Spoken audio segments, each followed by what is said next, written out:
Hello everyone, তোমরা সবাই কেমন আছো? আশা করি সবাই ভালো আছে, আমিও খুব ভালো আছি।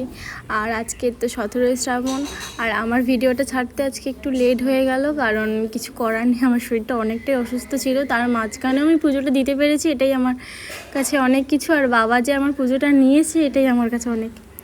তো বেশি বড় করে পুজো কিন্তু হচ্ছে না, ছোট করে ঘরোয়া স্টাইলে পুজো হচ্ছে।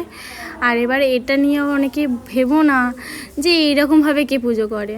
আমাদের এরকমভাবেই পুজো করা হয়, অত বড় করে ধুমধাম করে বাবার পুজো করা হয় না।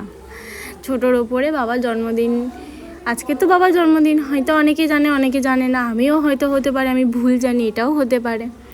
তো ভাবতে পারিনি যে আমি এত অসুস্থর মাঝখানেও আমি পুজোটা দিতে পারবো। তোমাদেরকে জানাইনি যে আমি কতটা অসুস্থ ছিলাম, প্রচণ্ড শরীর খারাপ ছিল। তার জন্যেই আমার বাপের বাড়ি আসা, কারণ আমার হাজব্যান্ড এতটাই সময় পায় না যে আমার পাশে একটু থাকবে, সারাক্ষণ ডিউটিতে থাকে। তো তারপরে আমি এসেছিলাম, আমি ভাবতে পারিনি যে আমিও পুজোটা করতে পারবো। তো ছোটোখাটোর ওপর থেকে আমিও বাবা ভোলাকে পুজো দিলাম, মন থেকে শান্তি পেলাম, আর অনেক ভালো লেগেছিল। কিন্তু কালকে একটা জিনিস অদ্ভুত লাগলো, যেখানে বাবার এই 17ই শ্রাবণ এত বৃষ্টি হয়, সেখানে কালকে একদমই বৃষ্টি হয়নি। তো আমি, আমার মা, আমার দিদি, আমার দুটো দিদি, জেঠিমা, মানে জেঠিমার দুটো মেয়ে, তারও মেয়ে, সবাই মিলে আমরা পুজো দিতে বসেছিলাম।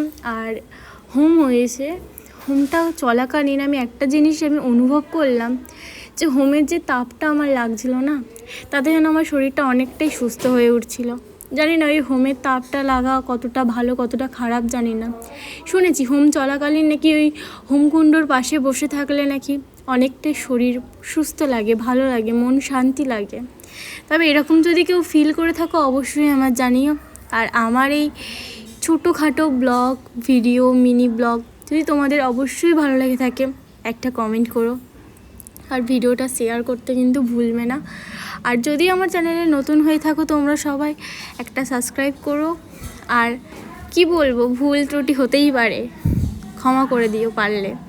আর হোমের আগুনটা অনেকটাই উপরে উঠেছিল, আর দিদিদের উপরে তো অ্যালবেস্টার দেওয়া, যার জন্য অ্যালবেস্টারটা এত চরচর করে আওয়াজ হচ্ছিলো, আমরা ভাবছি হয়তো অ্যালবেস্টার হয়তো ফেটে যাচ্ছে গরমের তাপে, কিন্তু বাবা ভোলার আশীর্বাদে কিচ্ছু হয়নি। জয়